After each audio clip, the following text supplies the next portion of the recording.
నమస్తే అన్న. నమస్తే అన్న. ఎక్కడన్నా మీ అన్న కొర్రలోనే మాది. గోల్డ్ పార్లమెంట్ ఎన్నికలు వస్తున్నాయి, ఏమన్నా ఐడియా ఉందా? ఉంది అన్న, ఐడియా ఉంది. పార్లమెంట్ ఎన్నికల్లో ఏ పార్టీ అధికారంలోకి రాబోతుంది? ఈ ప్రాంతం నుండి ఏ పార్టీ గెలిచే అవకాశం ఉంది?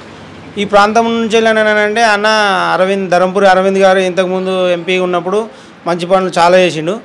దానివల్ల మళ్ళీ మేము తనకే సపోర్టు 100% ఇస్తామని మాకు అభిప్రాయం ఉంది, ఇస్తాం కూడా. ఆయన పనితీరు ఏం మంచిగా లేదు, జనాలతో దురుసుగా ప్రవర్తిస్తారని చెప్పేసి అంటారు అన్న. అదేంటిది ఏనుగు వంగ కుక్కలన్నీ మురుగుతాయి అన్న. తన చేసిన మంచితనం ముందు ఓర్వలేని గుణాలతోని ఇదంతా మాట్లాడడం తప్ప దాంట్లో అట్లాంటిది ఏం లేదన్న. ఒక కార్యకర్తని ఒక ఎంపీ స్టేజ్లో ఉండి భుజం మీద చెయ్యేసి మాట్లాడించే వాళ్ళు ఎవరు ఉంటారన్న? చాలా తక్కువ. అట్లాంటి వ్యక్తి ఎట్లుంటుండే కార్యకర్తలతో తన ఇంటి మనుషులకు చూసుకుంటాడన్న. సపోజు ఒక బూత్ కార్యకర్తకి ఏదైనా ప్రాబ్లం వచ్చిందని అంటే తన పార్టీ నుంచి ఫండ్స్ పెట్టిండన్న. ఇంతవరకు ఏ ఎంపీ కానీ ఏ ఎమ్మెల్యే కానీ ఇంతవరకు ఇయ్యని ప్రోగ్రాం అది. మామూలుగా ఒక కార్యకర్తకు ప్రమాదం అంటూ జరిగితే ఒక 50,000, మరీ ఎక్కువ మోతాదులో ప్రమాదం అయితే ఇట్లా 150,000 ఇవ్వడమా, ఇట్లాంటివి చేసిండన్న. ఎవరు ఇస్తారన్న? చాలా తక్కువ. రాష్ట్రంలో కాంగ్రెస్ ఉండగా బీజేపీ హవా నడుస్తా అంటారు ఇక్కడ. 100% ఇప్పుడు బీజేపీ వస్తుందన్న. కాంగ్రెస్కు ఇచ్చిన దానివల్ల ఇప్పటికే బాధపడుతుర్రన్న. మన కర్ణాటకలో ఇచ్చిరు కదా పథకాలు, దాన్ని ఆసరాగా చేసుకొని తెలంగాణ ప్రకటించి ఈ బస్సు ఉచితం అని పెట్టిరన్న. దీనివల్ల అది ఎవరికి లాభం అన్న పెట్టింది?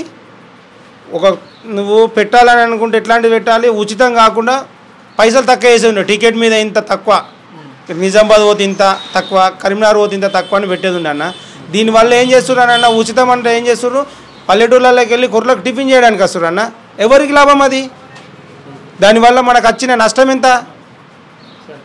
ఒక్కటని ఆలోచించి పథకాలు ఇచ్చేటప్పుడు మాత్రం ఆలోచించి పథకాలు చేయండి. అంటే సెంట్రల్లో ఏ పార్టీ? అంటే Rahul Gandhi young and dynamic leader అని చెప్పేసి అంటారు. రాహుల్ గాంధీ గెలిచే అవకాశం ఉందంటారు, మీరేమంటారు? అన్న రాహుల్ గాంధీకి మంచి పేరుందన్న. అంటే మీకు తెలుసో తెలియదు, అంటే మీ మీడియాకి తెలిసే ఉంటుంది. ఆయనకి పప్పు అని ఒక పేరుందన్న. ఆడు గెలిచి ఏం సాధిస్తాడన్న? ఆడు స్టాంపులు అంటాడు. వాళ్ళ అవ్వ చెప్తే ఏది చెప్తుందో గది వినాలా, ఈ పక్క పొంటో వీళ్ళు ఏం చెప్తారో అది వినాలా. అట్లాంటి గెలిపించుకున్నా కానీ దేశానికి ఏం చేస్తాడన్న?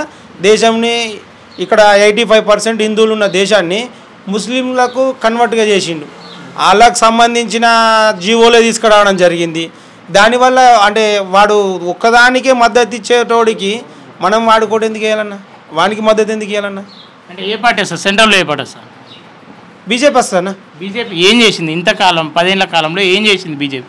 అంటే 10 ఏళ్ల కాలంలో ఏం చేయలేదని అడుగురు అన్న. ఏం చేసిరని కాదు, ఏం చేయలేదని అడుగుర్రి. ఒక నిరుపేదకి ఎన్ని రకాల ఉపయోగం చేయాలనో అన్ని రకాల ఉపయోగం చేసింది.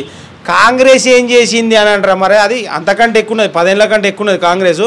అది వాళ్ళకి ఏం చేసింది అని అంటే ఒక ఓసీల అంటే మన బలిసిన కొడుకుల కొమ్ములు కాసింది అదొకటి.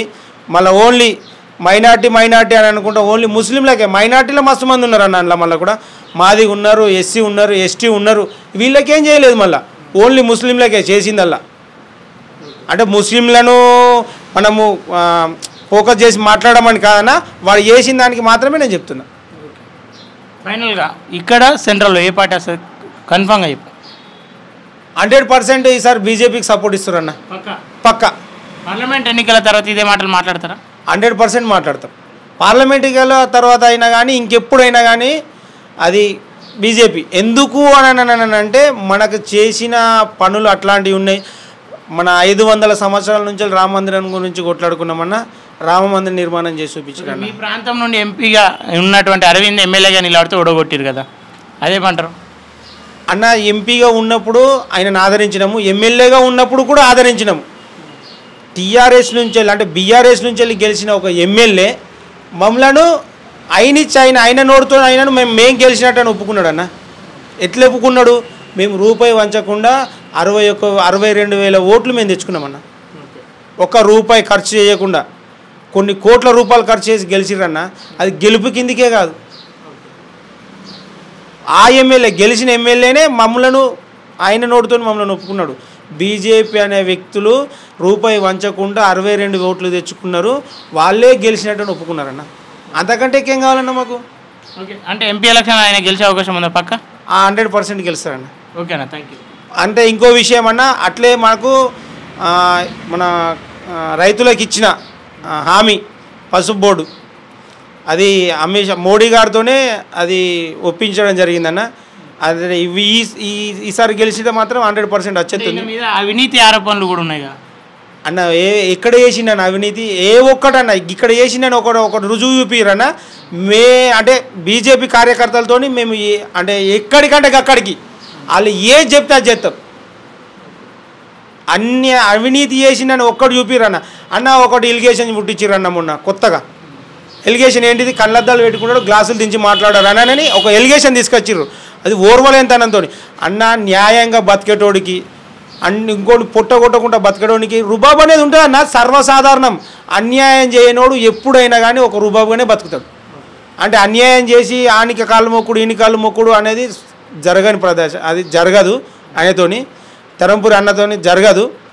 అట్లాంటప్పుడు రుబాబు అనేది ఉంటుంది అన్న. సర్వసాధారణ న్యాయం ఉన్న దగ్గర రుబాబు అనేది సర్వసాధారణంగా ఉంటుంది. మీరు ఎప్పుడన్నా ఆయన కలిసినప్పుడు ఎట్లా ఉంటుంది ఆయన బిహేవియర్ కానీ ఆయన వే ఆఫ్ టాకింగ్ ఎట్లా ఉంటుంది అన్న? బిహేవియర్ అనేది నేను ఇందాకనే చెప్పిన మీకు ఇందాకనే చెప్పడం జరిగింది.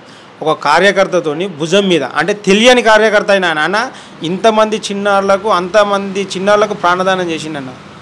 ఏం ఆశించి చేసిండన్న? తన మామూలుగా ఎంపీ కాకముందే తను అవి చేసిండు. ఎంపీ అయిన వాళ్ళే కూడా కంటిన్యూ చేస్తుండు.